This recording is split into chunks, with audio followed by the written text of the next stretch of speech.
Sobrang ganda ng pelikula. Hindi lang siya ang nagde-discuss tungkol sa simpleng illegal fishing ng Moro Ami, no. Ang daming iniikutan kagaya ng child labor, less opportunity sa Pilipinas at marami pang iba.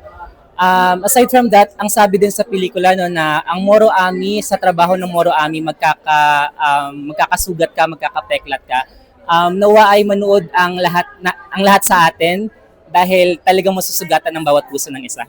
Ang ganda niya sa mata, ang ganda panoorin nung dagat, and I think really ano pa rin siya, makaka-relate pa rin yung mga manonood ngayon dahil dito natin malalaman kung paano pangalagaan yung dagat, paano bigyan ng importansya yung karagatan natin, and at the same time, bigyan ng importansya din yung mga trabaho ng mga mandaragat. We're inviting everyone na panoorin po yung Moro Ami sa select cinemas po sa ating bansa.